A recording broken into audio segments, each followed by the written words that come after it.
The right engine exploded at 37,000 feet. I was sitting in seat 20C, trying to ignore my sister Madison, who had spent the entire flight tearing apart my life choices. The plane shuddered violently. Oxygen masks dropped. Passengers screamed.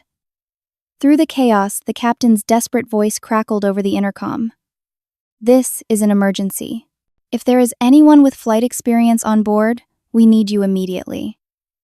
Passenger in seat 20, please identify yourself." Madison laughed, cruel and sharp. "This is pathetic. You mean her? She's just a toy soldier playing pretend." I unbuckled my seatbelt before Madison's words even finished hanging in the recycled air. Her manicured hand shot out, nails digging into my forearm hard enough to leave crescents in my skin. "Tracy, don't you dare," she hissed, her voice low and venomous. "You're going to embarrass this entire family." I pulled away, meeting her eyes for the first time since we boarded in Boston 3 hours ago. "Let go of me. You always have to be the hero, don't you? Always have to prove you're special." A flight attendant appeared at our row, her face drained of color, hands trembling as she gripped the seat backs for balance. The plane was still shaking, alarms screaming from the cockpit. "Are you the passenger with flight experience?" "Yes," I said, standing. 8 years active duty, F/A-18 Super Hornet pilot." Madison made a sound somewhere between a laugh and a sob. "Oh my God, you're actually going to do this. You're going to get us all killed with your hero complex." The flight attendant, her name tag read Sarah, wasn't listening to Madison. She was looking at me like I was the answer to a prayer she didn't know she'd been saying. "Please come with me." Right now, I followed Sarah up the aisle, every eye in coach turning to watch. Some faces held hope, others held naked terror. I could feel Madison's glare burning into my back, could hear her voice carrying over the crying children and praying passengers. "She's going to kill us all. Somebody stop her." Sarah led me past business class, past first class where I caught a glimpse of our parents, my father's face gray with fear, my mother clutching a rosary. They didn't know it was me walking past. Didn't know their younger daughter, the disappointment, was about to try to save their lives. The cockpit door was already open. What I saw inside made my stomach drop. Captain Frank Patterson was slumped in his seat, clutching his chest, his face the color of old newspaper. The co-pilot, young, maybe late 20s, was gripping the yoke so hard his knuckles were white. Sweat poured down his temples. His name tag said Derek Chen. "The right engine is gone," Derek said, his voice cracking. "Fire suppressed, but we're losing altitude. The captain, his chest, I think it's his heart. I don't know if I can do this alone. This is my first real emergency. My first year with the airline." I moved toward the captain's seat, my training kicking in, that familiar calm settling over me like I'd put on an old jacket. "I'm Tracy Hammond, former Navy pilot, F/A-18 Super Hornets, 8 years active duty, combat missions over 3 continents. I can help you." Derek's eyes met mine, desperate, drowning. "You're not rated for commercial aircraft. I've flown $40 million fighters in combat situations. I can handle this." Behind me, Sarah was trying to move the captain, but he was dead weight, gasping. I helped her drag him from his seat into the narrow space behind the cockpit. She immediately started CPR, her face set with grim determination. I slid into the captain's seat, still warm, and my hands went to the controls like they'd been made for them. The instrument panel was different from a fighter jet, but the principles were the same. Altitude, airspeed, artificial horizon, engine status. What I saw made my pulse spike. The right engine was completely offline, showed nothing but red indicators and warnings. But the left engine, the one Derek was limping along on, was showing irregular readings. Oil pressure fluctuating, temperature climbing. We were at 33,000 feet and dropping. Descent rate at 400 feet per minute. "Talk to me about what happened," I said, scanning the systems, running mental checklists. "Everything from the beginning." Derek's voice steadied slightly, having someone else to focus on. "We were at cruise. Everything normal.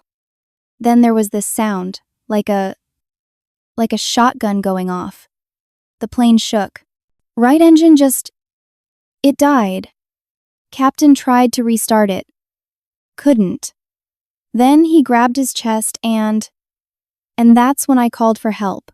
You did the right thing. What's our passenger count? 212 souls on board. 212 lives. I ran the numbers in my head, calculating our options, our chances. Boeing 767, twin-engine wide body, could fly on one engine, but it wouldn't be pretty, except our one remaining engine wasn't healthy. I reached for the radio. Denver Center, this is United Flight 2847, we have an emergency situation.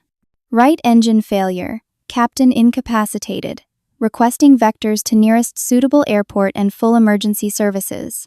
The response came back, professional, controlled, but I could hear the tension underneath. United 2847. Denver Center copies your emergency. Nearest suitable airport is Denver International, bearing 090, 140 miles. Descend and maintain 8000. Emergency services will be standing by. 140 miles. I looked at our descent rate, looked at the sputtering left engine, did the math. Derek, pull up the terrain map. He did, and we both stared at it. We were over the Rocky Mountains. Peaks below us reached over 14,000 feet. If we kept descending at this rate, if the left engine gave out, we'd have to clear those peaks with no power. A voice from behind me made me jump. Madison had somehow gotten past the flight attendants. She was standing in the cockpit doorway, her perfect makeup smeared with tears, her designer blouse wrinkled. I called Dad, she said. I told him what you're doing. He's coming up here. Madison, you need to return to your seat right now. You don't understand. You never understand. You always think you know better than everyone else. You got yourself kicked out of the Navy and now you're going to play hero and kill us all. Something in me snapped. I wasn't kicked out. I resigned. There's a difference. You were forced out for insubordination. Don't pretend otherwise. Derek was looking between us, confused, terrified. The plane shook again, another drop, warning alarms getting louder. 6 months ago, I said, my voice tight, eyes on the instruments, during a training exercise, another pilot's aircraft experienced hydraulic failure. Tower ordered him to eject. But I knew, I could see he had enough control to bring it down. So I talked him through it. Step by step. Broke radio protocol, ignored direct orders, stayed on the line with him.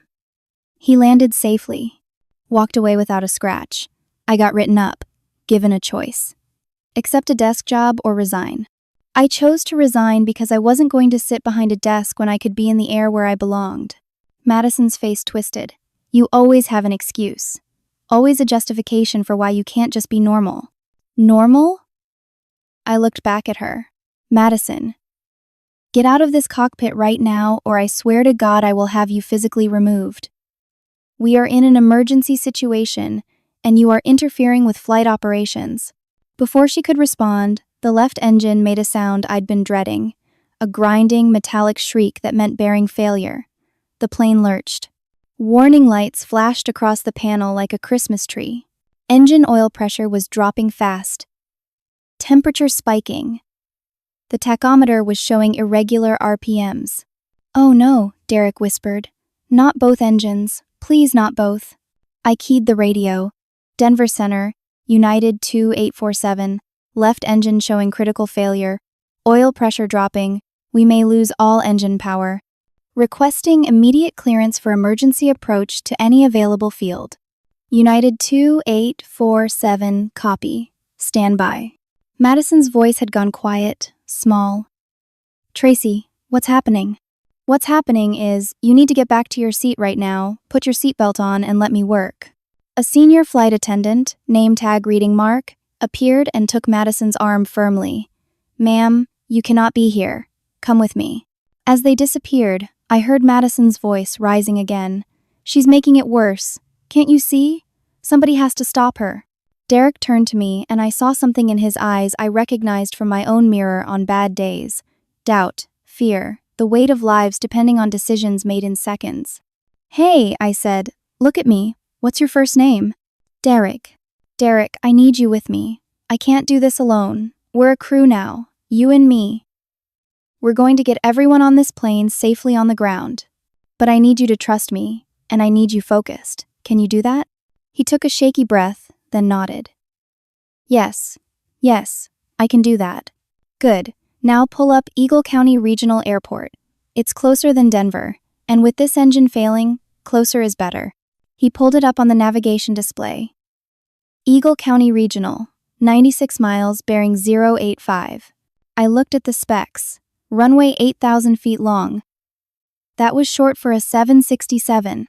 We needed at least 7,500 feet under normal conditions, and nothing about this situation was normal, but it was our best shot. Derek. Contact Eagle County Tower. Tell them we're coming in hot with engine failure and to roll every emergency vehicle they have. He keyed the radio while I adjusted our heading, angling toward the airport. The left engine was running at 60% power and falling. The grinding noise was getting worse. Then the autopilot alarm started screaming. What now? Derek said. I looked at the panel.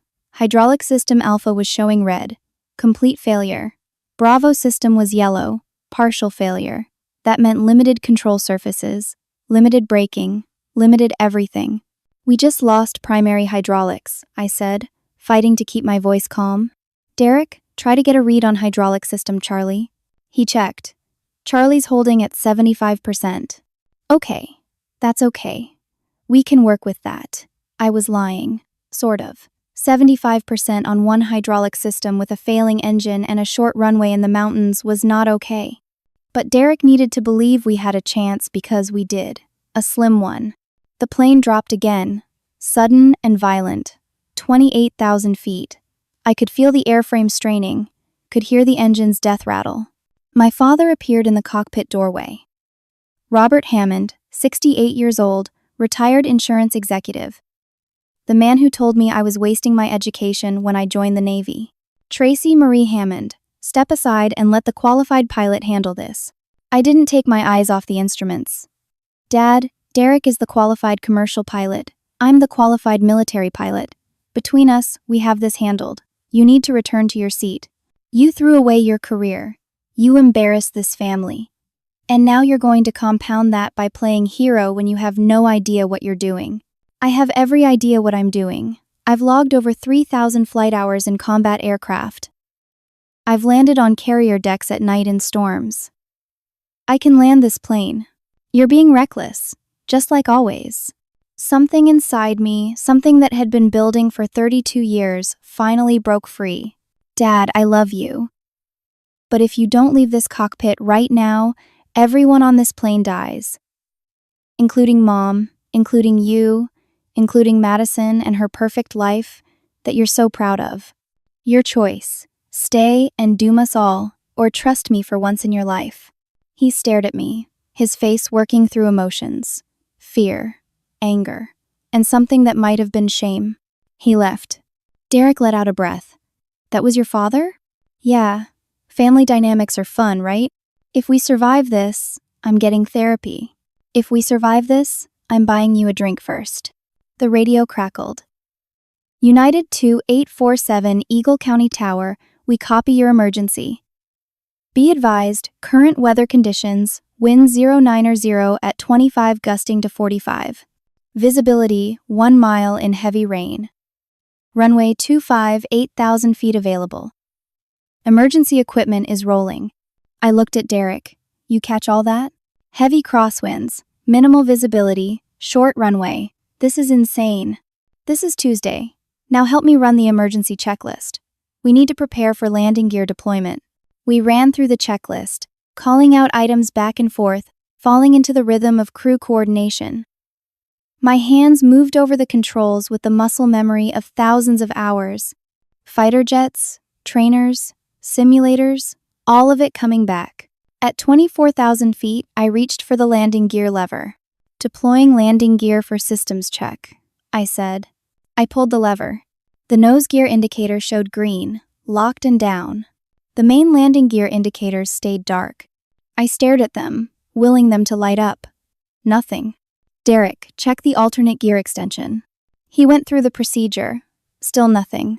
Hydraulic failure must have affected the gear mechanism, he said. Main gear won't deploy. I closed my eyes for 1 second, just one, letting myself feel the fear. Then I opened them. Then we belly land. On an 8,000-foot runway? On whatever we can reach. The left engine made another horrible grinding sound. The oil pressure was now at critical lows. Temperature was in the red zone. We had minutes before it seized completely. United 2847, Eagle County, be advised weather is deteriorating. Visibility now 3/4 mile. Recommend expedite your approach. Copy that, Eagle County, we're coming in. I looked at our altitude. 20,000 feet, distance to airport, 72 miles, engine failing. No main landing gear, storm rolling in. I did the math. At our current descent rate, we'd reach the airport at about 8,000 feet elevation, the same altitude as the runway field. That meant no room for error, no chance for a go-around, no second chances. Derek, I need you to calculate our minimum approach speed with single engine and hydraulic loss. His hands flew over the computer. 130 knots. I looked at the left engine. The grinding was constant now. The oil pressure gauge was dancing at the very bottom of the scale. We had 10 minutes to cover 72 miles with an engine that was eating itself alive. I made a decision. I'm increasing speed. That'll put more strain on the engine. We won't make it to the airport if I don't. I pushed the throttle forward on the dying engine. It screamed in protest, but we accelerated. 180 knots. 190. The airframe shook. Tracy, it's going to blow. Then it blows. But not before we're over that runway. 17,000 feet. 58 miles. 15,000 feet. 45 miles. The radio started crackling with static interference from the storm. I could hear the tower trying to reach us, but their transmissions were breaking up. United 28, bearing 08, emergency equipment. Eagle County, United 2847, we are experiencing radio interference. If you can hear me, we are on final approach vector. We'll attempt visual landing if weather permits. More static. We were on our own. At 14,000 feet, Sarah's voice came through the cockpit intercom, shaking and urgent. Cockpit, we have a situation in the cabin. Captain Patterson is gone. We couldn't save him. And we have multiple passengers in severe distress. Several panic attacks. One possible heart incident. It's chaos back here. Derek closed his eyes. Frank was a good man. He was. And we're going to make sure his last flight doesn't end with 212 more deaths. I keyed the intercom. Sarah, I need you and your crew to do everything you can to keep people calm. Tell them we're on approach and we have this under control. Copy that, but there's something else. Your sister is telling everyone we're all going to die. She's creating a panic situation. My jaw clenched. Put Mark on crowd control. Do whatever you need to do. 13,000 feet. 36 miles. The turbulence hit us like a fist. The plane dropped 200 feet in seconds, then shot back up. My head slammed against the headrest. Beside me, Derek grabbed the yoke to steady himself. We're entering the storm system, he said. I could see it through the windscreen. A wall of dark gray clouds shot through with lightning. Rain lashed against the glass. The plane bucked and shook. Fasten your harness tight, I said. This is going to get worse. How can you be so calm? I'm not calm. I'm terrified. But terror doesn't fly planes. Training does. 12,000 feet, 28 miles. The left engine's oil pressure hit 0.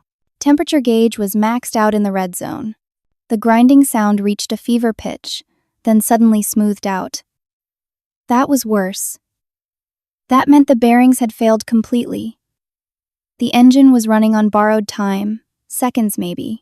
Derek, worst case scenario. If we lose this engine right now, give me our glide ratio. He calculated. At our current weight and configuration, approximately 11 to 1. For every 11 feet we go forward, we drop 1 foot. I did the math in my head. 12,000 feet altitude, 8,000 feet, Field elevation. That gave us 4,000 feet to work with. At 11 to 1, we could glide about 44,000 feet. 8 miles. We were 28 miles out. We don't have enough altitude to glide in, Derek said, reaching the same conclusion. No, we don't. So what do we do? I looked at the storm clouds ahead, saw the lightning, saw the dark churning mass of the thunderhead. And I remembered something from my training, from the days when they taught us to fly through hurricanes and typhoons, to use weather instead of fighting it. We use the storm, I said. What? Updrafts. Every thunderstorm has them, columns of rising air. If I can find one, catch it, it'll give us the altitude we need. Derek stared at me. That's insane. The turbulence will tear the wings off. Maybe. Or maybe it saves 212 lives. Either way, it's our only option. I banked the aircraft toward the darkest part of the storm, where the lightning was most concentrated. That's where the strongest updrafts would be. Hold on, I said. We entered the cloud wall. The world went gray, then black. Rain hammered against the windscreen so hard I couldn't see anything. The plane pitched and rolled. Warning alarms screamed. The artificial horizon on the instrument panels spun wildly. I flew by instruments alone, by feel, by instinct. My hands on the yoke, my feet on the rudders, making constant tiny adjustments to keep us from entering a spin. Then I felt it. A surge upward, the plane lifting like an invisible hand had grabbed us. Updraft. The altimeter started climbing. 12,200, 12,500, 12,800. It's working, Derek breathed. But the turbulence was catastrophic. The plane shook so violently I bit my tongue and tasted blood. Overhead compartments in the cabin burst open. I could hear crashes, screams over the intercom. 13,000 feet, 13,200. Then the updraft released us, and we were through the worst of it, breaking out into slightly calmer air still inside the storm, but not in the heart of it. 13,500 feet. I can't believe that worked, Derek said. Neither can I admitted. The cockpit door burst open again. Madison, her face streaked with tears and terror, stumbled in. Behind her, Mark was trying to grab her, but she pulled away. You're killing us, she screamed. That turbulence, people are hurt, there's blood, you're going to tear the plane apart.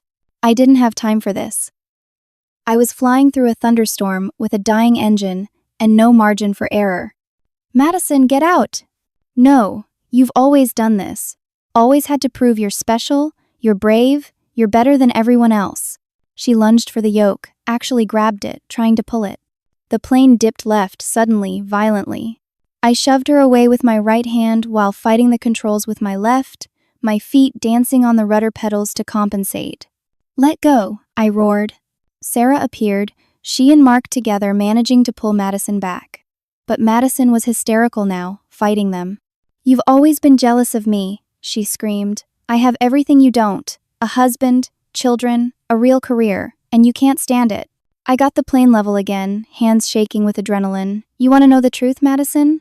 Right this second, I'm jealous of exactly nothing about your life. Because I'm doing what I was born to do. Now get out before you murder everyone on this plane. I hate you. I've always hated you. Sarah and Mark dragged her toward the door. But just before they got her out, Madison twisted back. Her face contorted with rage and fear and something else. I've always been jealous of you, she said, suddenly quiet. You're brave, you're strong. I've been terrified every day of my life. I built this perfect life, and I hate it. I wish I had your courage. Then she was gone, Mark pulling her away, and I was left staring at the space where she'd been. Did she just? Derek started. Yeah, she did. We'll process that later. Right now, check our position. He looked at the navigation display. 18 miles out, altitude 13,800. I calculated. 18 miles, field elevation 8,000 feet. We were at 13,800. That gave us 5,800 feet of working altitude. At 11 to 1 glide ratio, that was about 12 miles of glide distance. We could make it, barely. United 2847, Eagle County.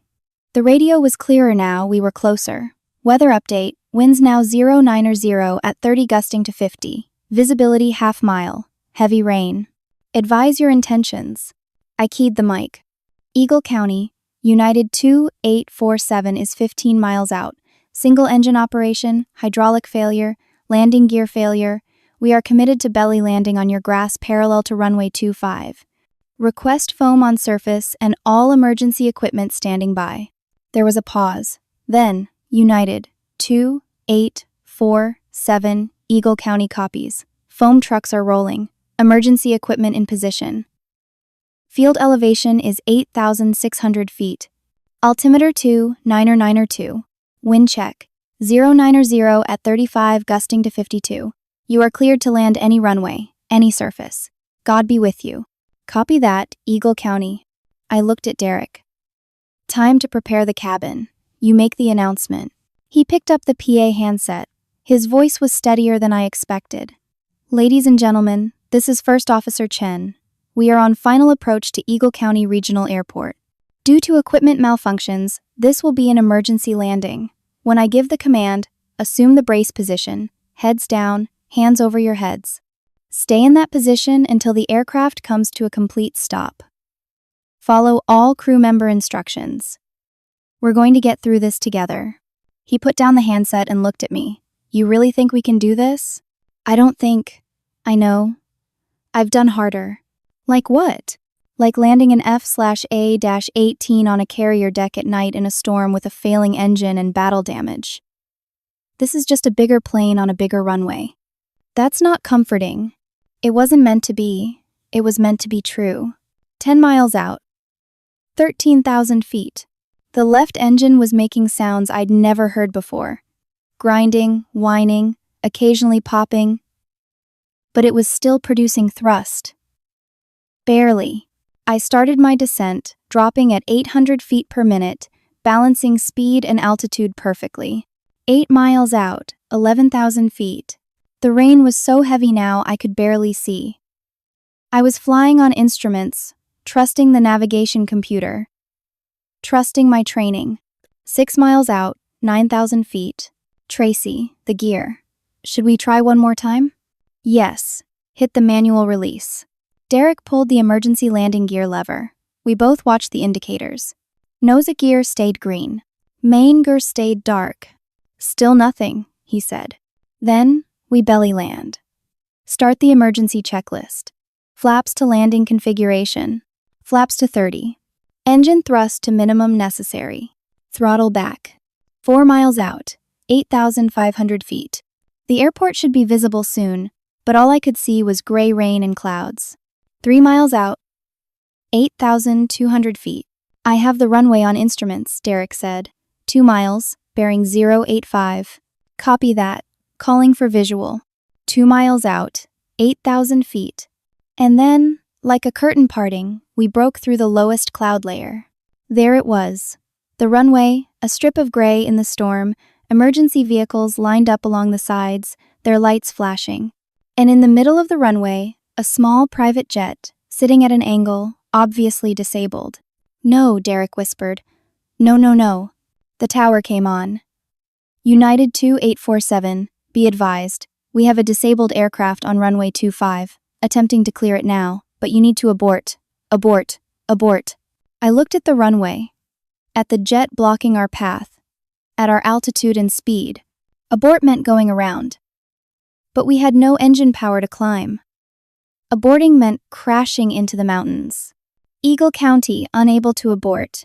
We have no power for go around. I'm going for the grass. There was a strip of grass parallel to the runway, maybe 200 feet wide. Softer ground, more dangerous. But it was clear. United 2847. Grass strip is not rated for heavy aircraft. You'll flip. Not if I do this right. I banked slightly, lining up with the grass. 1 mile out. Field elevation 8,600 feet. We were at 8,800. 200 feet of altitude to work with. I had one shot. Derek was praying under his breath. Hail Mary, full of grace, the Lord is with thee. The left engine chose that moment to make a sound like a gunshot, then seized completely. All thrust died. Warning alarms screamed. Engine fire lights came on. We were now a 200-ton glider, 800 feet from touchdown, with a 45-knot crosswind and no landing gear. I adjusted trim, compensated for the crosswind with rudder, lined up on the grass strip. 500 feet. The plane was sinking fast, too fast. I pulled back gently on the yoke, flaring, trying to arrest the descent without stalling. 400 feet. The crosswind hit us, pushing us left. I countered with rudder and aileron, walking the edge of control. 300 feet. I could see individual blades of grass now, see the foam they'd sprayed, see the emergency vehicles racing alongside us. 200 feet. In the cabin, I knew people were in brace position, heads down, praying, crying, waiting for death or deliverance. 100 feet. I made a tiny adjustment, compensating for a wind gust. 50 feet. The ground was rushing up, the grass strip looked impossibly narrow, and I was coming in hot, still at 120 knots. No engine, no gear, just me and physics and prayer. 20 feet. I pulled back more, flaring harder, trying to bleed off speed, the stall warning horn blaring. 10 feet. Time slowed down. I could see everything with perfect clarity.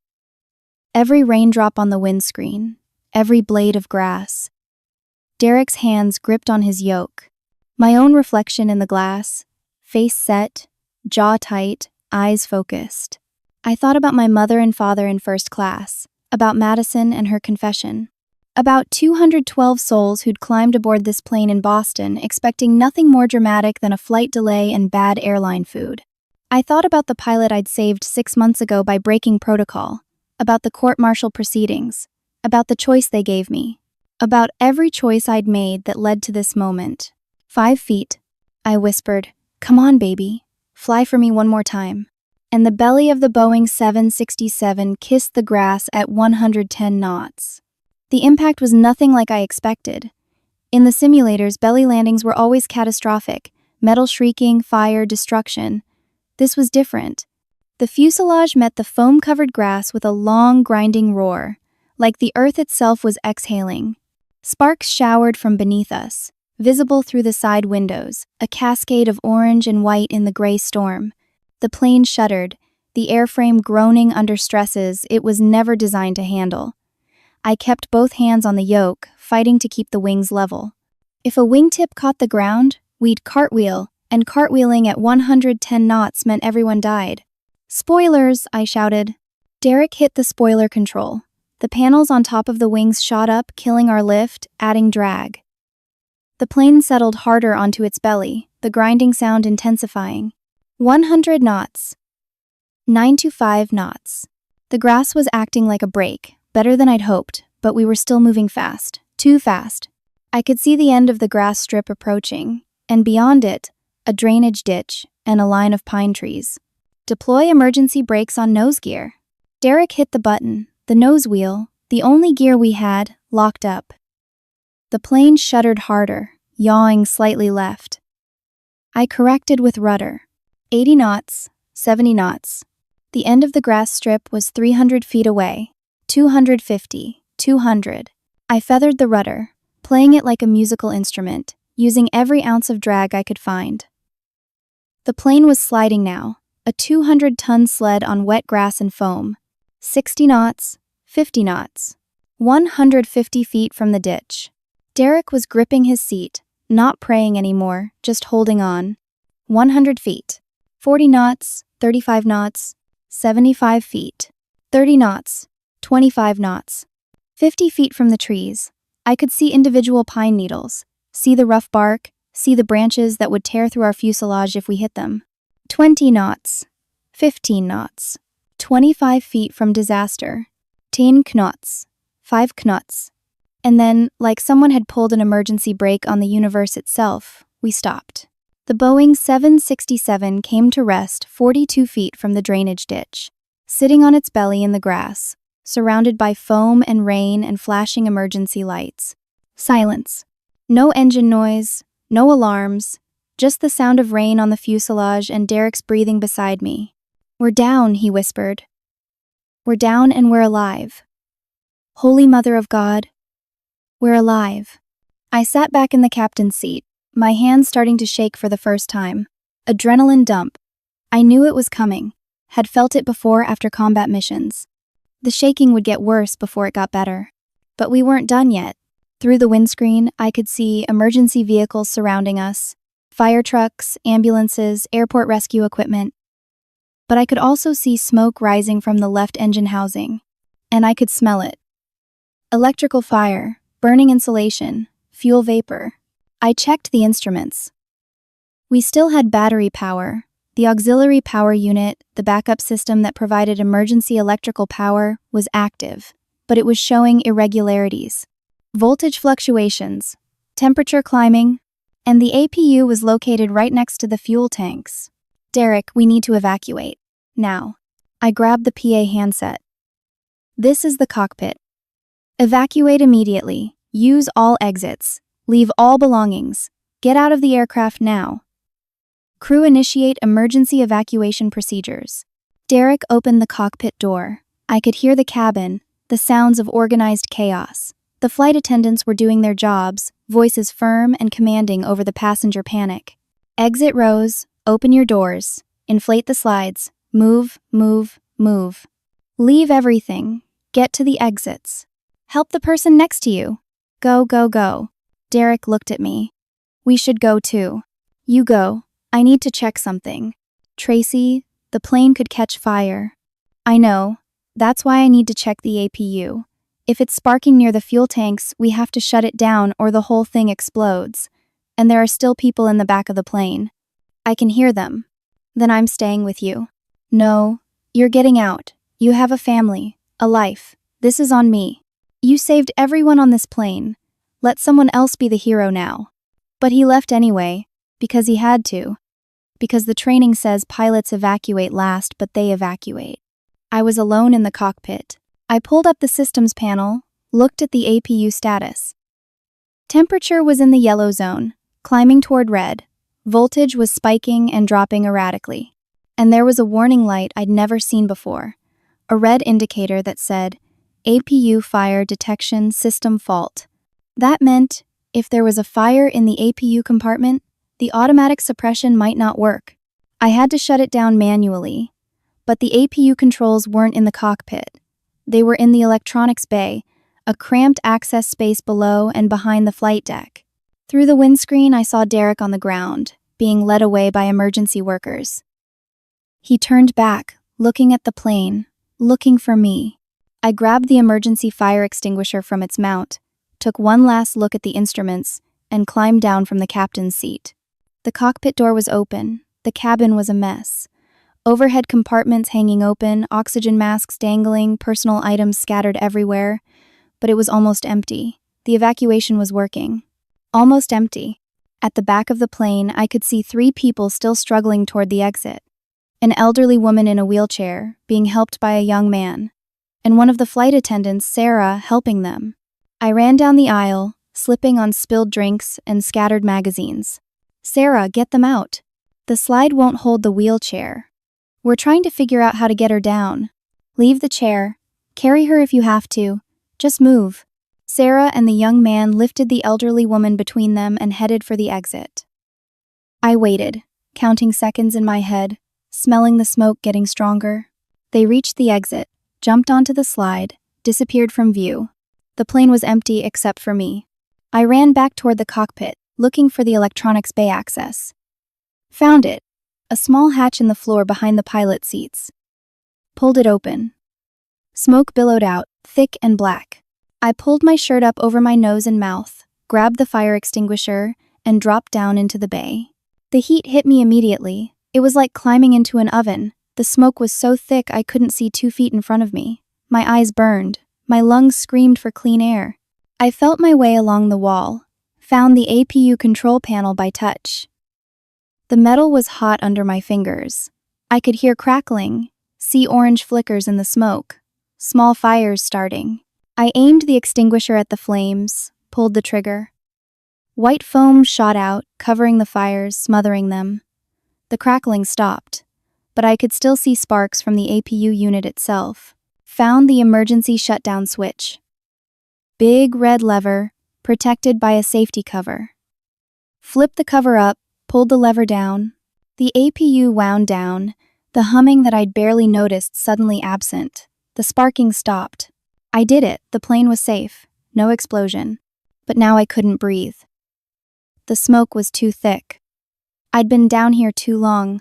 My head was spinning. I needed to get out. I turned, looking for the hatch I'd come through. Couldn't see it. Couldn't see anything. The smoke was a solid wall of black. I stumbled forward, hands out, coughing so hard I thought my lungs would tear. My knee hit something metal. Pain shot through my leg. I fell, landing hard on the floor of the bay. "Get up, Tracy. Get up and move." But my body wasn't listening. The smoke inhalation was getting to me. My vision was graying at the edges. I thought, very clearly, this is a stupid way to die. After everything. After landing the plane, saving everyone, I'm going to die in the electronics bay from smoke inhalation. I thought about my mother, who'd clutched her rosary and prayed for someone to save the plane, not knowing it was her own daughter in the cockpit. I thought about my father, who'd called me reckless, who'd never believed in me. I thought about Madison, who'd confessed she was jealous, who'd spent her life building a facade she hated. I thought about Derek, who'd found courage he didn't know he had. I thought about 212 people standing on the grass outside, alive because of choices I'd made in seconds. And I thought, okay, if this is how it ends, at least it means something. Then I heard a voice, distant, muffled by smoke. "Tracy. Tracy, where are you?" "Madison." "Down here," I tried to say, but it came out as a cough. "Tracy." I saw light. The hatch opening above me. Then Madison's face. Terrified. Determined. Appearing through the smoke. "Give me your hand." I reached up. She grabbed my wrist with both hands and pulled. I tried to climb, tried to help, but my legs weren't working right. She pulled harder, screaming with effort. Somehow, I got one elbow over the edge of the hatch. Then my other elbow. Madison had her arms under mine now, dragging me up and out. We collapsed together on the cockpit floor, both coughing, both gasping. "Can you walk?" she asked. "I don't know. Try. Come on, we have to move." She got me to my feet, draped my arm over her shoulders, half dragged, half carried me through the cabin, toward the exit. The smoke was filling the plane now, pouring out of the electronics bay. We reached the exit. The emergency slide was still inflated. Madison didn't hesitate. She pulled us both onto the slide and we went down together, tumbling, sliding, hitting the grass at the bottom in a tangle of arms and legs. Emergency workers rushed over. Someone put an oxygen mask on my face. Someone else was checking Madison. The cool oxygen flooded my lungs and the world slowly came back into focus. I was lying on my back in the grass, in the rain, looking up at the Boeing 767. Smoke was pouring from the exits now. If we'd waited another minute, maybe two, we wouldn't have made it. Madison was sitting beside me, soaking wet, makeup completely gone, her perfect hair plastered to her face. She was crying and laughing at the same time. "You scared the hell out of me," she said. "I saw Derek get out and you weren't with him and I thought, I'm not losing my sister. Not today. Not like this." I pulled the oxygen mask aside. "You came back for me." "Of course I did. You're my sister. You told everyone I was going to kill them." "I know. I was terrified. I've never been so scared in my life. And I took it out on you because that's what I always do. I'm so sorry, Tracy. I'm so sorry for everything." An EMT interrupted us. "Ma'am, we need to get you both to the hospital. Possible smoke inhalation. You need to be checked." They loaded us onto gurneys, started wheeling us toward the ambulances. As they did, I turned my head and saw the crowd of passengers, all 212 of them, standing behind a safety line, watching. When they saw me, saw that I was alive, they started clapping, then cheering. Then some of them were crying, and some were hugging each other. And all of them were alive because of a glide ratio and a storm updraft and 1,000 split-second decisions. Derek was there, pushing through the EMTs. "You shut down the APU?" "Yeah. You could have died. But I didn't." He shook his head, smiling through tears. You're crazy. You know that? Completely crazy. Runs in the family, Madison said from the gurney next to mine. And despite everything, despite the smoke in my lungs and the fear still coursing through my veins, I laughed. The hospital in Eagle County was small but efficient. They put Madison and me in the same room, running tests, checking oxygen saturation levels, doing chest x-rays to make sure there was no serious smoke damage. The doctor, a woman in her 50s with kind eyes, told us we were lucky. Smoke inhalation can cause permanent damage, she said, but you were only exposed for a short time. Your lungs should clear up in a few days. You'll have a cough for a while, maybe some soreness, but you'll be fine. Fine seemed like a relative term. My throat felt like I'd swallowed broken glass. Every breath came with a wheeze, but I was alive, so fine worked. Our parents arrived while we were still in our hospital gowns, IV lines in our arms for hydration. Our mother, Carol, rushed in first, her face red and swollen from crying.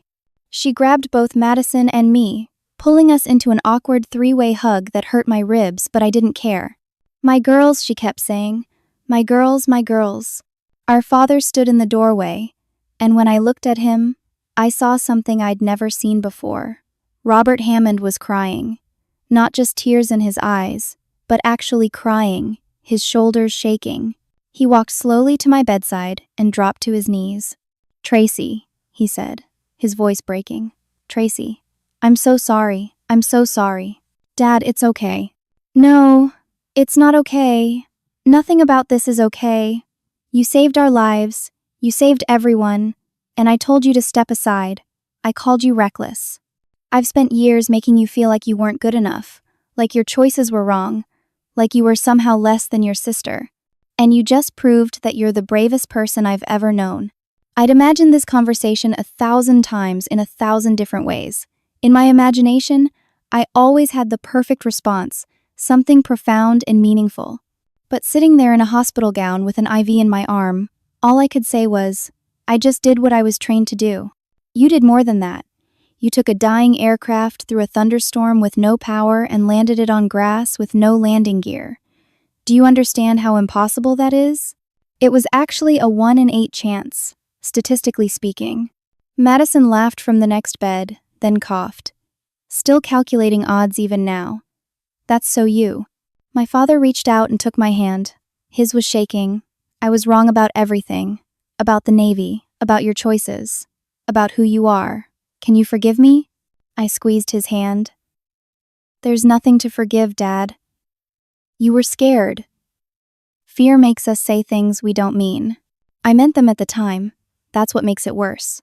Then I forgive you anyway. My mother was still holding Madison, but she reached over and took my other hand, completing a circle. 4 people, 1 family, broken and remade in the span of a single flight. A knock on the door interrupted the moment. Derek stood there, still in his uniform, looking exhausted but grinning. Hey, the media wants a statement. From both of us, but mainly from you. They're calling you the hero pilot who saved 212 lives. I didn't do it alone. That's what I told them. But they want the story. The Navy pilot who came out of retirement to save the plane. It's everywhere. CNN, Fox, all the networks. You're famous. I groaned. I don't want to be famous. I want to go home and sleep for 3 days. Too late. You're already a meme. Someone made a gif of you walking to the cockpit with the caption, "Hold my coffee. I've got this." Madison laughed again, harder this time. That's actually perfect. Over the next few hours, the hospital room became command central for the aftermath. The National Transportation Safety Board sent investigators who wanted to interview both Derek and me. The airline sent executives to thank us and probably assess their liability. The FAA sent officials who wanted to know every detail of what happened. And the passengers came? One by one, or in small groups. They appeared at our door. Some just wanted to say thank you. Some wanted to shake my hand. Some cried. One woman, the elderly lady I'd seen in the wheelchair, brought me flowers. "You didn't just save my life," she said. "You saved my chance to meet my great-grandson. He's being born next week. Because of you, I'll be there." A businessman in his 40s broke down sobbing, telling me about his daughter's wedding he would have missed. A college student talked about her dreams of becoming a doctor. A father of 3 showed me pictures of his kids on his phone. Each story was a weight, a responsibility, a reminder that 212 lives meant 212 futures, 212 networks of loved ones. Thousands of people whose worlds didn't end on a grass strip in Colorado. It was overwhelming in a way combat never was. That evening, after the hospital finally cleared everyone out and enforced visiting hours, Madison and I were alone again. The room was quiet, except for the beeping of monitors and the hum of the ventilation system. "Can I ask you something?" Madison said. "Yeah. When you were flying that plane, when everything was falling apart, were you scared?" I thought about lying, thought about being the hero she seemed to need me to be. But we'd gone too far for lies. Terrified. Every second. I thought we were going to die. But you didn't show it. You were so calm. That's the training. You can be scared, but you can't let the fear control you. You acknowledge it, and then you put it in a box and do what needs to be done. Madison was quiet for a moment. "I've been scared my whole life, Tracy. Scared of not being perfect. Scared of disappointing mom and dad. Scared of being ordinary. I built this entire life around being what everyone expected me to be, and I wake up every morning terrified that someone will figure out I'm faking it." "You're not faking it, you have a good life." "I have an expensive life. There's a difference. I married Jonathan because he was safe and successful, not because I loved him. I took the pharmaceutical job because it paid well and looked impressive, not because I cared about it. I had kids because that's what you're supposed to do. And every day I look at you, living in your small apartment, flying little planes at a regional airport, making a fraction of what I make, and you're happier than I've ever been." "Madison, I'm not happier. I'm just different." "No, you're braver. You always have been. When we were kids and everyone said you couldn't do something, you did it anyway just to prove them wrong. When Dad said the military was running away, you went and became one of the best pilots in the Navy. When they tried to force you out, you quit on your own terms. And today, when everyone said we were going to die, you said no and made it true. I didn't know what to say to that, so I just reached across the space between our beds and took her hand. You came back into a burning plane for me," I said. "That's pretty brave." "That's different. That's family." "No, that's courage. Real courage. The kind that matters." She squeezed my hand. "I want to be different. I want to change. I don't know how, but I want to stop being scared all the time. Start small. Do one thing that scares you, then do another. Eventually, you build up calluses against the fear." "What's the first thing?" "I don't know. What scares you?" She thought about it. "Telling Jonathan I'm not happy. Admitting that our marriage is a performance. That terrifies me. Then maybe that's where you start."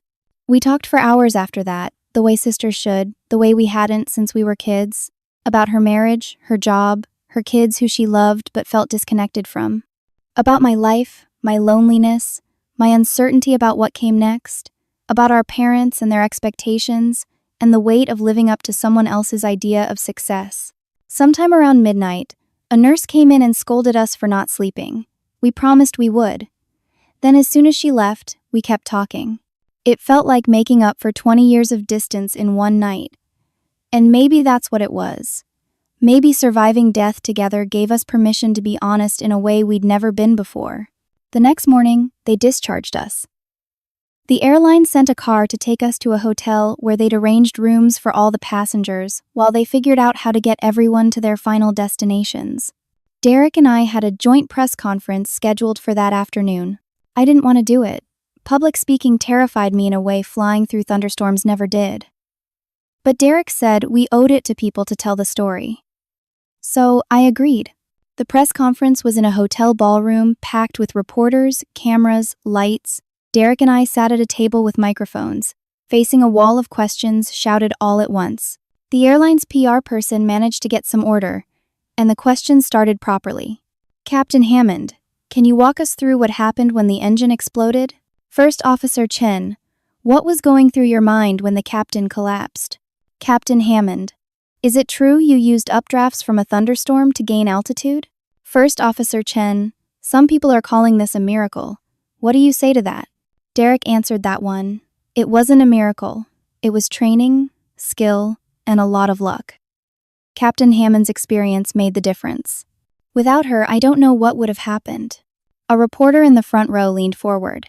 Captain Hammond, you resigned from the Navy 6 months ago under controversial circumstances. Some reports say you were forced out for insubordination. Do you think your decision to break protocol then prepared you for breaking protocol yesterday? I took a breath. This was the question I'd been dreading. 6 months ago, I made a choice to save a pilot's life instead of following orders. I'd make that choice again. Yesterday, I made thousands of choices in the span of minutes, many of which went against standard commercial aviation procedures. I'd make those choices again too, because at the end of the day, procedures are guidelines, lives are what matter, and I wasn't going to let 212 people die if there was any way to prevent it. So, you're saying rules should be broken? I'm saying rules should serve people, not the other way around. And when they don't, when following the rules means people die, then yes, break them. But you'd better be right. Because if you're wrong, you carry that weight forever. The questions continued for another 30 minutes. Some about the technical aspects of the landing. Some about my military career. Some about what Derek and I plan to do next. That last one, I didn't have an answer for. I hadn't thought past the next 5 minutes, let alone the rest of my life. When the press conference finally ended, Derek and I escaped to the hotel bar. It was 2 in the afternoon, but neither of us cared. He ordered whiskey. I ordered the same. To not dying, Derek said, raising his glass. To not dying, I agreed, and we drank. The airline wants to fast-track me through captain training, Derek said. Full promotion, raise, the works. They said I handled the emergency with exceptional skill. You did. I followed your lead. You made me feel like I could do it. You could. You did. He swirled his whiskey. They want you too, you know. Full commercial pilot certification, captain position, whatever route you want. They said you're exactly the kind of pilot they need. I don't know if I want that. Why not? Because I like what I do now. I like teaching. I like seeing students have their first solo flight. I like being part of someone else's journey. Being famous, being the hero pilot, that's not what I signed up for. What did you sign up for? Flying, just flying, the freedom of it, the challenge, the way nothing else matters when you're in the air. Derek nodded. I get that. We sat in comfortable silence for a while, drinking our whiskey, processing everything that had happened. Then Derek said, My wife wants to meet you. She said anyone who saves her husband's life gets a home-cooked meal. I'd like that. And Tracy? Thank you. Not just for the flying, for believing in me when I didn't believe in myself. You're welcome, but you did the believing. I just gave you space for it. He left shortly after that, heading home to his family. I stayed at the bar, nursing my whiskey, thinking about choices and consequences and the strange way life unfolds. Madison found me there an hour later. She slid into the booth across from me, ordered wine, and said, I talked to Jonathan. And we're going to try counseling. Real counseling. I told him I wasn't happy, that I wanted things to change, that I needed to figure out who I actually am underneath all the performance. He was hurt, but he listened, and he said he'd been feeling the same way but didn't know how to say it. That's good. That's a start. Yeah, it is. She sipped her wine. What about you? What's next for the famous hero pilot? I'm going home. Back to my small apartment and my job at the regional airport. Back to teaching nervous students how to fly Cessnas. You're serious? Completely. The airline offered you a captain position. I heard them talking about it. I know. I'm going to turn it down. Why? Because that's not my dream. It's someone else's idea of success. I've spent too much of my life trying to live up to other people's expectations. Yesterday, I did exactly what I was meant to do. I saved lives, and that's enough. I don't need to be famous for it or build a career on it. I just need to keep doing what I love. Madison stared at me for a long moment. Then she smiled. You really are braver than me. No, I'm just done pretending. We finished our drinks, talking about nothing and everything, And for the first time in our adult lives, we felt like actual sisters instead of competitors, in a race neither of us wanted to run. The story didn't end with the press conference or the hospital discharge. It followed me home like a shadow I couldn't shake. By the time I got back to my apartment in Portland 3 days later, my phone had 462 unread messages. My email was overflowing, and there were reporters camped outside my building. I ignored all of it, turned off my phone, closed my blinds, and slept for 16 hours straight. When I finally woke up, Madison had left 7 voicemails. I listened to them in order. The first 6 were checking in, making sure I was okay, telling me about the media circus that had descended on her life too. The 7th was different. Tracy, it's me again. Listen, I know you want privacy, but there's something you should know. The pilot you saved 6 months ago, the one who got you in trouble with the Navy, he's been trying to reach you. He gave a statement to the press about what really happened, about how you saved his life. It's everywhere. Call me when you get this. I hung up and immediately turned on my laptop, searched my name. The first result was a video from CNN. The pilot, Lieutenant Commander James Rivera, was sitting in an interview chair, looking directly at the camera. 6 months ago, during a routine training exercise, my aircraft experienced catastrophic hydraulic failure, he said. Tower ordered me to eject.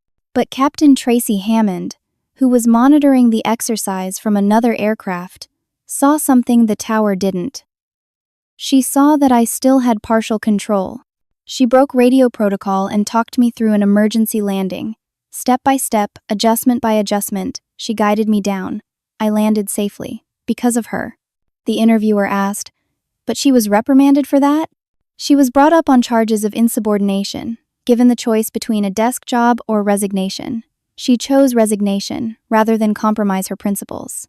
And the Navy lost one of its best pilots because she valued human life over procedure. He looked directly into the camera. Captain Hammond saved my life 6 months ago. She saved 212 lives 3 days ago. She's a hero, and I'm tired of staying quiet while people question that. The video had 12 million views. I closed the laptop and called Madison. You saw it? She said. Yeah. There's more. The Navy is launching a review of your case. There's talk about reinstating you with full honors. And the president wants to give you the Medal of Freedom. What? No way.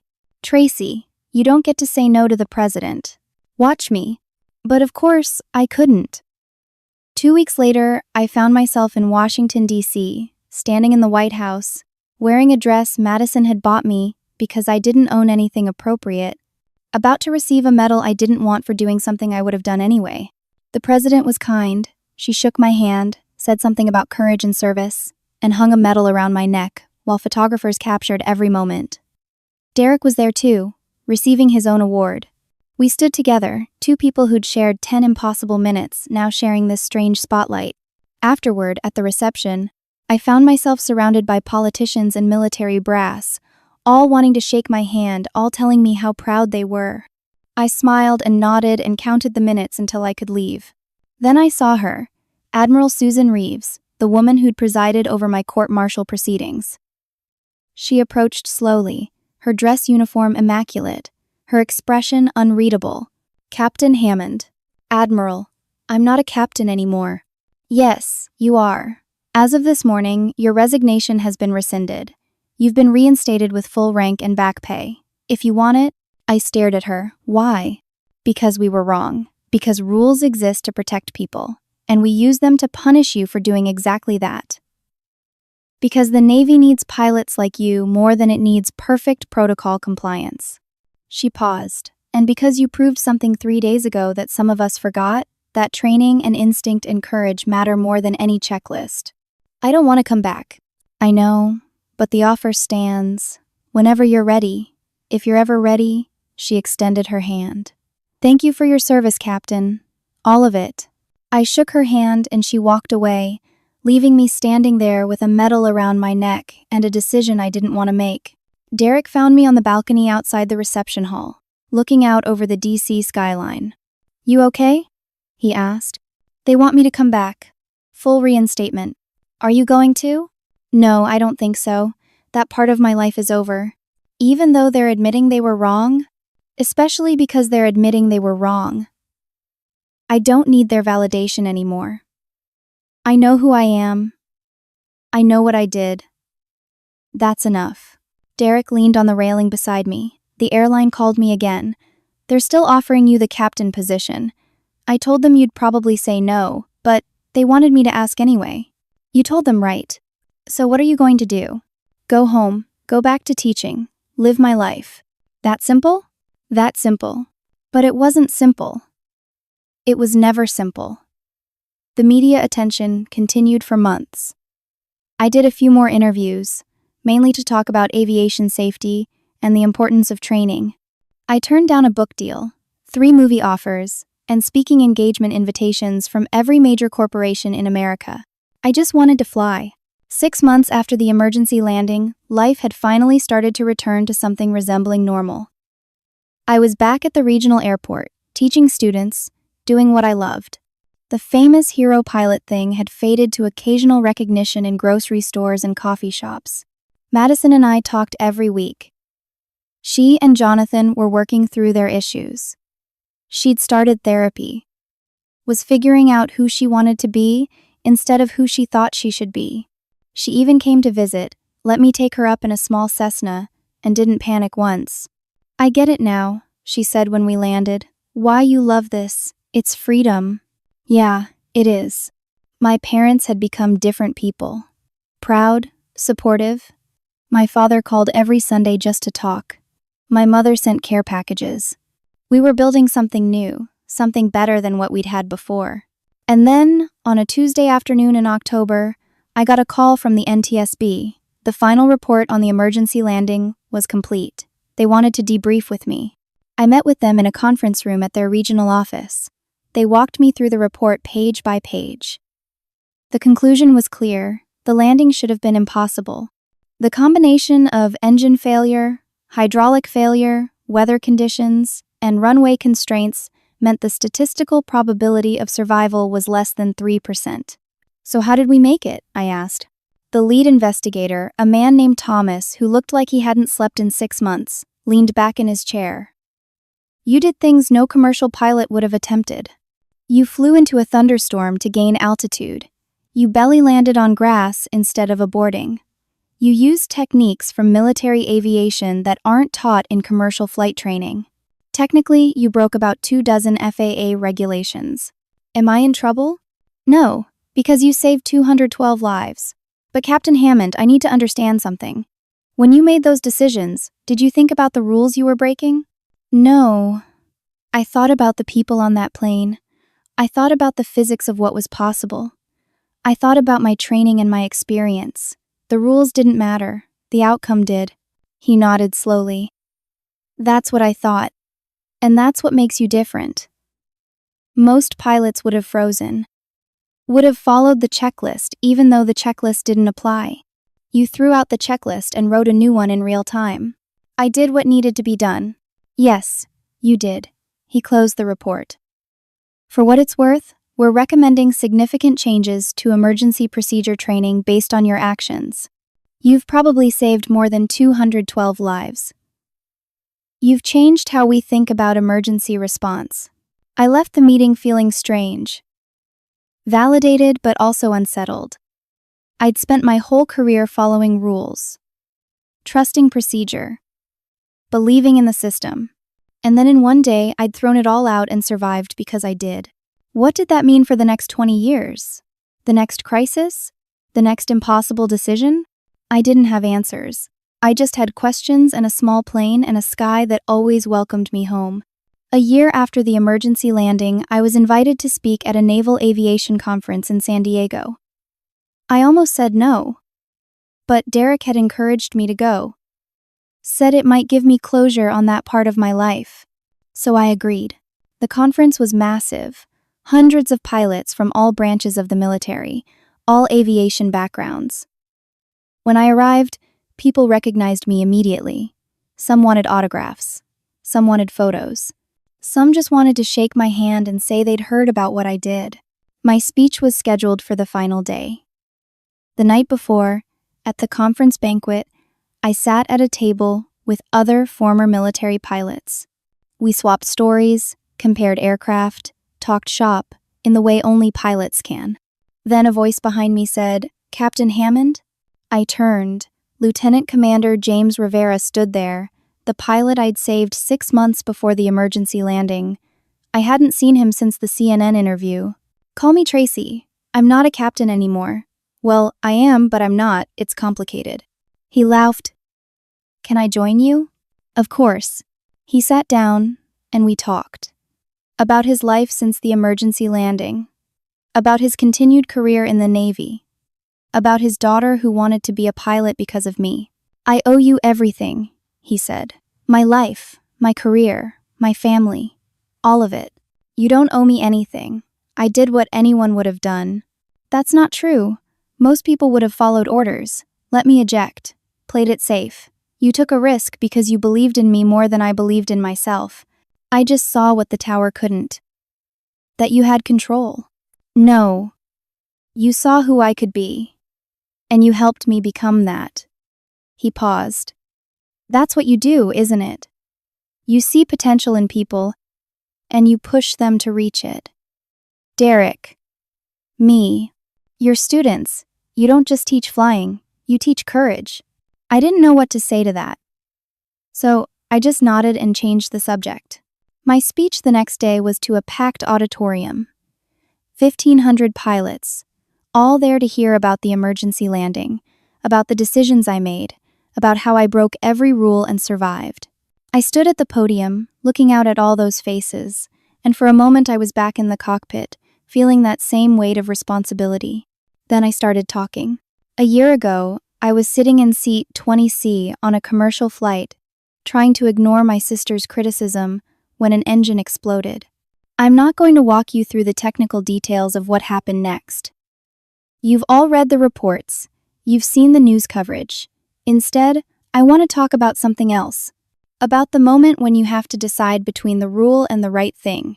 I told them about Lieutenant Commander Rivera, about the choice to break protocol and save his life, about the consequences I faced. I was given an ultimatum. Accept a desk job or resign. I chose resignation because I couldn't be a pilot who valued procedure over people. And for 6 months, I thought that was the end of my military career, that I'd made a choice that cost me everything I'd worked for. I paused, looking out at the audience. But I was wrong. The choice didn't cost me anything, it freed me. Because when I sat in that captain's seat a year ago with a dying engine and 212 lives depending on me, I wasn't afraid to break the rules. I'd already done it once. I'd already chosen people over protocol. And that made all the difference. I talked about the storm updraft, about the belly landing, about Madison running back into the burning plane, about every impossible decision that led to an outcome that shouldn't have existed. Here's what I learned, I said. Rules exist for good reasons. Procedure matters. Training is essential. But none of it is more important than the lives you're protecting. And when the moment comes, when you're faced with a choice between the checklist and your instinct, between protocol and people, you have to be brave enough to trust yourself. The audience was silent. 1,500 pilots listening to one woman tell them that everything they'd been taught might be wrong in the right circumstances. I'm not advocating reckless behavior. I'm not saying ignore your training. I'm saying that training is meant to prepare you for the moment when training isn't enough. For the moment when you have to write a new playbook in real time. And you can't do that if you're afraid of the consequences. You can't do that if you're more worried about your career than the lives in your hands. I talked for 45 minutes. When I finished, the applause was thunderous. People stood. Some were crying. I saw Admiral Reeves in the back of the auditorium nodding slowly. Afterward, dozens of pilots came up to talk, to share their own stories of moments when they'd broken protocol and saved lives, when they'd trusted instinct over procedure. Each story was a reminder that I wasn't alone, that courage wasn't singular, that every pilot carried these moments, these decisions, these weights. One young pilot, barely 25, approached me with tears in her eyes. I was supposed to eject last month, she said. Hydraulic failure during a training run. Tower ordered me to punch out. But I remembered your story. I remembered that sometimes you can bring it down.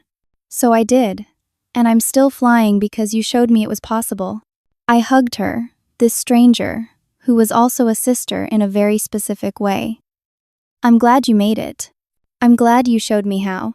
The conference ended that evening. I flew home the next day, back to Portland, back to my small apartment, back to my teaching job. But something had shifted. I felt settled in a way I hadn't since leaving the Navy. Like I'd finally figured out who I was and what I was meant to do. 2 weeks later, I got a call from a woman named Patricia, who ran a nonprofit that provided flight training to underprivileged youth. She'd seen my speech, seen the news coverage, and had a proposition. We need an experienced instructor to lead our program. Someone who can teach not just flying, but confidence. Courage. The kind of thinking that saves lives. I think that's you. I already have a job. This isn't about a job. This is about changing lives. We take kids who've never even been in a small plane and we show them the sky. We show them that their circumstances don't define their potential. And I think you could do that better than anyone. I thought about the young pilot at the conference, about Derek finding courage he didn't know he had, about Lieutenant Commander Rivera, about every student I'd ever taught who discovered they were capable of more than they imagined. Tell me more, I said. Within 3 months, I'd transitioned from the regional airport to Patricia's nonprofit. I was still teaching, still flying, but now I was working with teenagers from rough backgrounds, kids who'd never imagined they could fly. The first time I took a 16-year-old girl named Jasmine up in a Cessna and let her take the controls, I watched her face transform. Fear became wonder, became joy, became determination. I can do this, she whispered, more to herself than to me. Yes, I said, you can. That became my new mission. Not saving lives in dramatic emergencies, but changing lives in quiet moments. Teaching kids that the sky wasn't off limits. That courage was learnable, that they could be more than their circumstances suggested. Madison visited often. She'd made changes in her own life, left the pharmaceutical job for something she actually cared about, working with an education nonprofit. Her marriage was better, more honest. She was figuring out who she wanted to be, one decision at a time. You inspired me, she said one afternoon as we sat on my apartment balcony, drinking wine and watching the sunset. I didn't do anything. You lived your truth, even when it cost you. Even when everyone said you were wrong. You just kept being yourself. That's inspiring. You're doing the same thing now. Because you showed me it was possible. My parents came to visit for Thanksgiving. My father watched me teach a class of nervous teenagers, saw the way I interacted with them, the way I built their confidence along with their skills. Afterward, he pulled me aside. I was wrong about everything, he said. The Navy, your choices, what success means.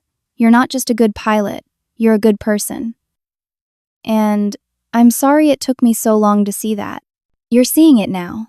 That's what matters. Your mother and I are proud of you, truly proud. Not because you're famous or because you saved people, though that's incredible, but because you're living with integrity. That's harder than any emergency landing. I hugged him, this man who'd spent my whole life not understanding me, finally understanding. It's been 3 years since the emergency landing. 3 years since the engine exploded and my sister called me a toy soldier and I took control of a dying aircraft. 3 years since everything changed. The nonprofit has grown. We've trained over 200 kids, given them wings and confidence, and a future they didn't know they could have. 12 of them are now enrolled in aviation programs at universities. 3 are in military flight training. 1 just got accepted to an elite pilot academy. Every single one of them knows the story of the emergency landing, not because I tell it, but because it's part of the program's history now. Part of the legend that makes them believe they can do hard things. Derek and I are still friends. We get together every few months, swap stories, talk about flying. He's a captain now for the airline, loving his career, loving his life. His wife makes me dinner whenever I'm in their city. Their kids call me Aunt Tracy. Madison and I talk every week. She's happy now, genuinely happy, in a way she never was before. She says surviving death together taught her what actually mattered. I think she would have figured it out eventually, but maybe the plane accelerated the process. My parents are different people now, softer, more open. We have a relationship built on who we actually are instead of who we pretended to be. It's better this way. Lieutenant Commander Rivera sends me Christmas cards. He's still flying, still serving, still grateful. I tell him every time that he doesn't need to be. But he says gratitude isn't about need, it's about truth. The Boeing 767 was eventually scrapped. Too much damage from the belly landing. But pieces of it were saved, put in museums, turned into memorials for the miracle of that day. I have one piece, a small section of the fuselage, mounted on my wall. Not as a trophy, but as a reminder. A reminder that impossible odds can be beaten. That courage is a choice you make every second. That rules serve people, not the other way around. That family can be broken and remade. That who you are matters more than what you achieve. Sometimes, late at night, I still think about those 10 minutes in the cockpit. The grinding engine, the storm, the grass rushing up to meet us, Derek's prayer, Madison's confession. The moment when the belly touched the grass and we were either going to live or die and there was nothing left to do but see how physics decided. I think about the choices I made, every single one, and I know I'd make them all again. Not because I'm a hero, not because I'm special, but because when you're faced with the impossible, you do what needs to be done. You trust your training. You trust yourself. You throw out the checklist when the checklist doesn't fit. And you refuse to let fear make your decisions. That's the lesson I teach my students now. Not just how to fly, but how to be brave when everything is falling apart. How to look at impossible odds and say, not today. How to take control when no one else can. Because we all have our moment. That moment when the engine explodes and everyone expects you to fail. When your sister calls you a toy soldier. When the captain collapses and the storm is ahead and the runway is too short and the gear won't deploy and every single indicator says you're going to die. And in that moment, you have a choice. You can follow the rules that don't fit. You can let fear win. You can give up and accept the impossible. Or you can say no.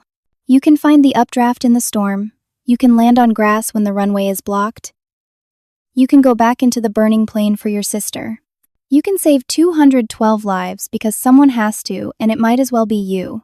That's what I learned 37,000 feet above the Rocky Mountains, with my hands on the yoke and my sister's words echoing in my ears. I'm not a toy soldier. I'm a pilot, a sister, a daughter, a teacher, a woman who made impossible choices and survived them. And every day, I try to teach someone else that they can do the same.